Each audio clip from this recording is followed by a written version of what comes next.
Bueno, entramos en nuestra sección Alta Tensión para hablar de Ecuador, que está viviendo una nueva ola de violencia en ese país y esta vez en la ciudad de Manta, que es donde nació el famoso y peligroso grupo de los Choneros. El presidente Daniel Noboa ordenó el envío de cientos de militares, la intervención de cárceles y también el cambio de la sede del ejército y la policía a esa zona. Bueno, queremos profundizar en este tema y para eso vamos a tomar contacto con Pilar Lizana, investigadora de Athena Lab y además experta en crimen organizado. Pilar, muchas gracias por estar con nosotros.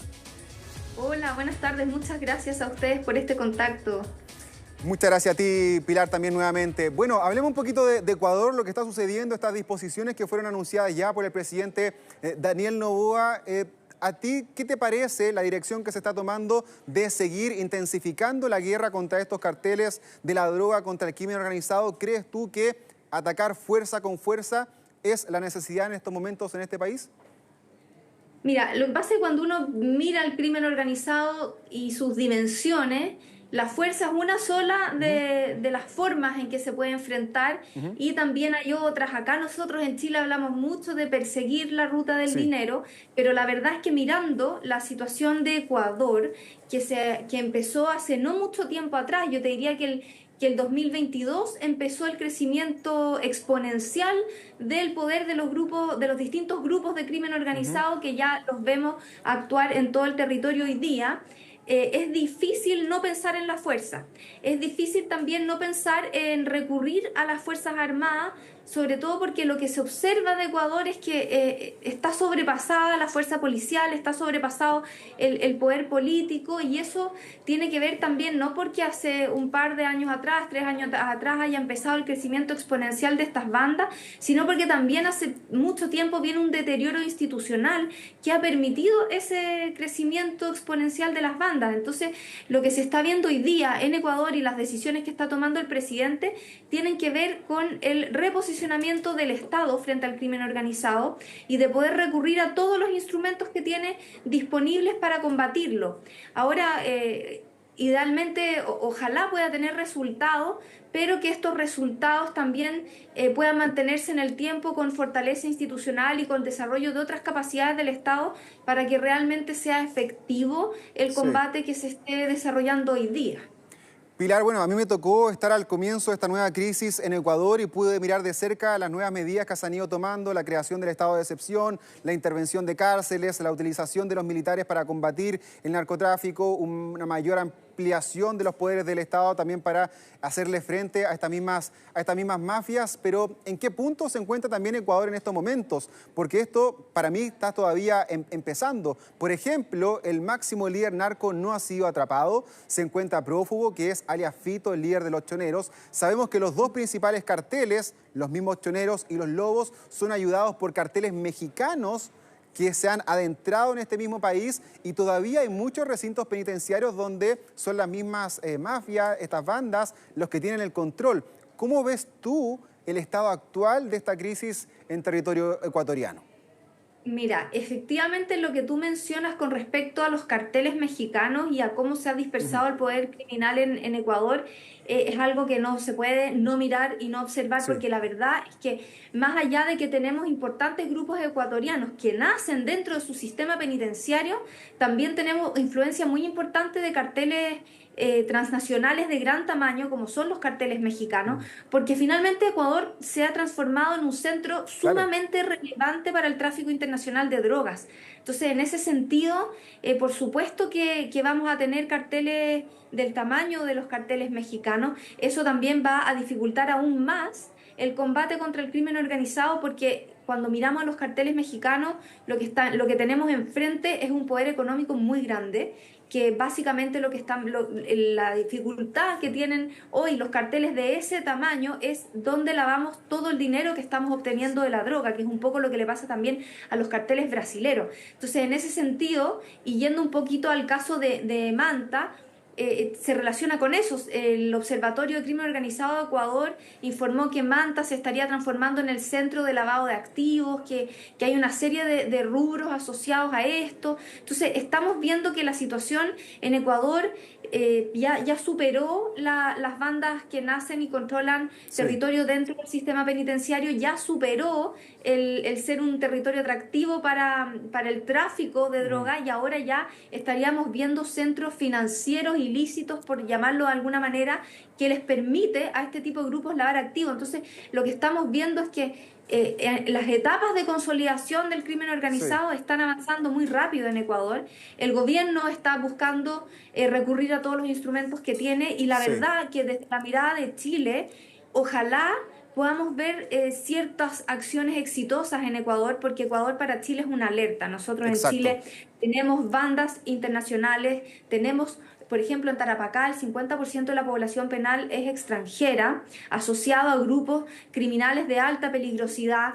Tenemos control de delitos y de delitos que se cometen fuera de la cárcel, que se organizan dentro. Entonces, Ecuador, desde la mirada chilena, también es un caso de alerta, un caso que tenemos que seguir para sacar lecciones aprendidas.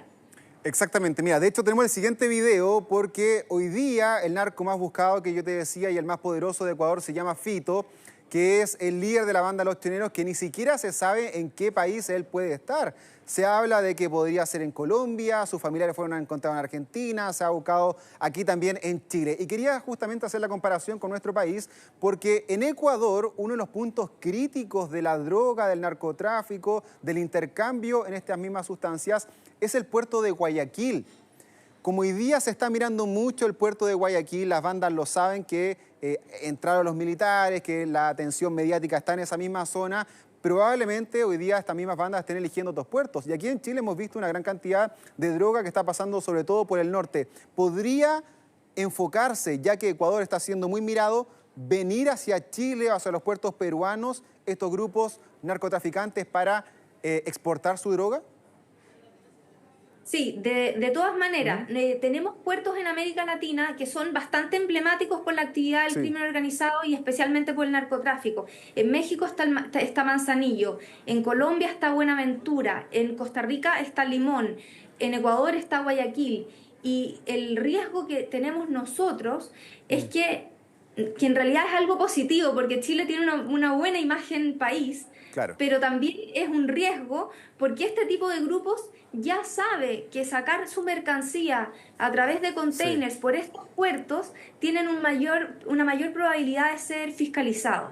Entonces, de todas maneras van a buscar otros puertos. Y ahí el puerto que ya apareció en el informe global de cocaína de las Naciones Unidas, que es el puerto de San Antonio, de todas maneras otros puertos chilenos pueden estar mirando eso, porque en el fondo el análisis que van a hacer, el análisis rápido, va a ser, bueno, si yo saco la droga desde Guayaquil y voy a ser fiscalizado con mayor probabilidad, busquemos por dónde podemos sacarla y quién tiene una mejor posición y mejor reputación, y ahí de todas maneras puede salir Chile, no solo para los ecuatorianos, puede salir Chile para los mexicanos, para los carteles colombianos, etcétera, y para algún otro cartel también de otros países.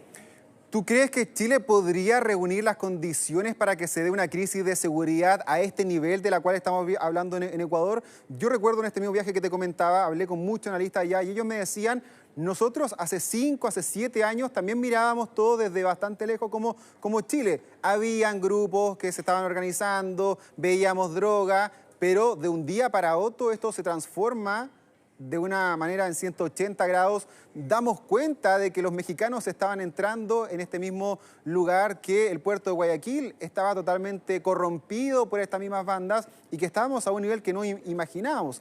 ¿Tú crees que potencialmente podría suceder algo así en nuestro país? Mira, en Chile están sucediendo muchas cosas interesantes con respecto al crimen organizado.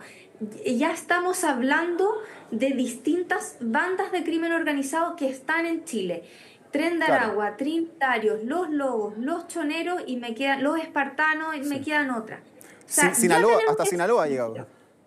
Claro, se sabe que ellos han venido, pero que no estarían instalados como estas otras bandas que sí controlan ciertos territorios, pero que sí habrían enviado una especie de oficial de enlace para poder observar qué características pudiera tener Chile que les serviría.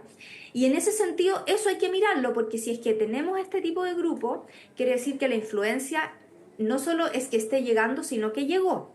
Adicionalmente a eso, tenemos retroceso de Estado de Derecho evidente en zonas importantes. Por ejemplo, los asentamientos ilícitos en el norte. La Mula, Cerro Chuño, que está hoy día, lo hemos conversado mucho por la célula Los Gallegos. ¿Qué tenemos en el norte además? Una frontera sumamente porosa. ¿Qué pasó en esa frontera? Células del Tren de Aragua controlaban pasos no habilitados para tráfico de personas. Tenemos puertos. Tenemos la zona franca en Iquique, que sí se ha comentado que puede ser utilizada para lavado de activos y que en algunos casos se han identificado situaciones asociadas a eso. El puerto de Arica también que se han encontrado. Tenemos Arica, tenemos el puerto de San Antonio ya mencionado como el principal puerto desde donde llegaba la coca a Europa. Entonces, tenemos varios elementos que podrían configurar una situación similar a la de Ecuador en el sentido de que podemos encontrar similitudes. Bueno, tenemos el tema de las cárceles también. Ahora, la diferencia que pudiera haber en Chile es que nuestra institucionalidad hasta el momento sigue siendo bastante más fuerte que la institucionalidad de algunos países en América Latina.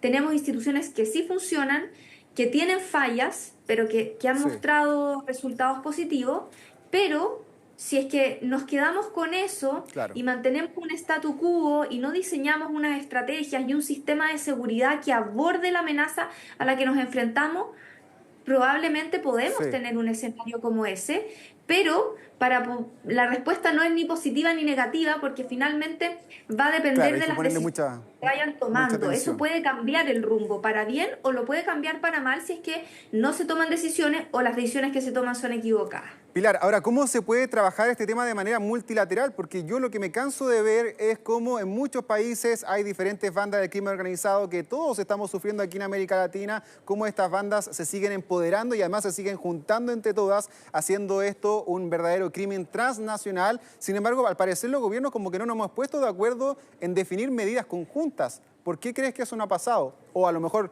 crees lo contrario. No, mira, hay un aspecto sumamente importante para combatir el crimen organizado que son básicamente las relaciones internacionales de la seguridad pública. Porque el crimen organizado genera problemas de seguridad pública que son los que estamos viendo nosotros hoy en Chile. Pero es un problema de seguridad pública que tiene redes internacionales. Y en ese sentido se necesita muchísima cooperación. Cuesta, en algunos casos, cooperar con países latinoamericanos. Un ejemplo muy concreto es el caso de Venezuela, donde cuesta que se comparte información. Pero también tenemos casos como lo que sucede con Colombia, donde sí ha existido intercambio de información y sí nos ha permitido identificar a criminales que han cometido delitos acá. Pero de todas maneras es sumamente relevante fortalecer las medidas de confianza mutua, que en América Latina a veces cuesta un poco por las diferencias de los países y por los vaivenes ideológicos que estamos teniendo, pero la verdad es que en esta materia es fundamental, porque si es que no logramos generar una red de relaciones internacionales de la seguridad pública, va a ser mucho más difícil combatir esta amenaza, porque muchas veces los grupos de crimen organizado que cometen delitos acá en Chile están recibiendo instrucciones desde líderes que están en otros países. Entonces necesitamos compartir esa información para que al final lleguemos a ese líder y podamos entre todos contribuir a combatir el crimen organizado y a descabezar las organizaciones. Sin duda, bueno, es un tema bastante interesante, Pilar, que nosotros aquí en Chile también lo estamos atendiendo. Estamos viviendo una crisis de seguridad, yo creo que todavía unos pasos más atrás de lo que ha ocurrido en Ecuador, en El Salvador, pero claramente estos grupos ya saben que no hay fronteras y cada vez atraviesan más los límites de cada nación para poder adentrarse y generar esta inestabilidad. Pilar Lizana, investigadora de Athena Lab y experta en crimen organizado, muchas gracias por haber estado con nosotros aquí en Meganoticias Mundo. Muchas gracias a ustedes, que estén muy bien. Chao, chao.